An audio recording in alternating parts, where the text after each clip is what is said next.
He did have an infection. Sean Strickland's coach talks UFC offering short notice fight against killer Khamzat Chimaev just weeks after title win. UFC middleweight champion Sean Strickland's head coach Eric Nicksick has recently expressed his reservations about the notion of a short notice matchup against Khamzat Chimaev. With Chimaev emerging victorious in the co-main event against Kamaru Usman at UFC 294, it appears he has solidified his position as the leading contender in the 185-pound division. Leading up to UFC 294, UFC CEO Dana White had consistently emphasized that the winner of the co-main event would earn the next title shot. Despite securing the championship with a dominant decision win over Israel Adesanya at UFC 293 in September, Sean Strickland was reportedly offered a last-minute bout against Boers, with less than a month's notice. The scenario arose when Chimaev's scheduled bout against Paulo Costa was cancelled due to surgery complications on the Brazilian's side. Eric Nicksick has shared his perspective regarding the UFC's proposition to have the reigning 185-pound champion defend his title on short notice.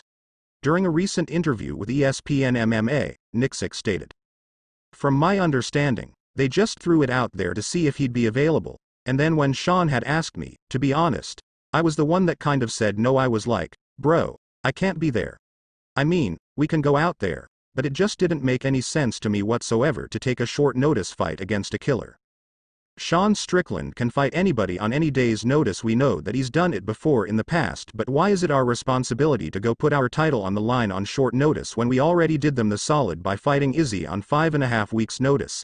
He did have an infection in his foot and everything else, so just didn't sound right.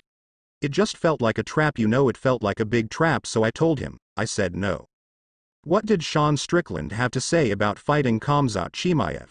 Sean Strickland is skeptical that a short-notice decision victory over Kamaru Usman qualifies Khamzat Chimaev for a middleweight title shot. During a segment of Extra Rounds on UFC Fight Pass last month, Tarzan expressed his reservations. "The only thing I like about Chimaev is that he sells fights. For some **king reason, people like him or don't like him. But he **king hasn't earned it. Doesn't **king deserve it, but here we are. Give it to him. He sells a lot of fights. I'll go **king fight the man for 5 rounds. But no, he has not earned it. He doesn't **king deserve it. Getting a decision with a welterweight off a couch is not **king earning it.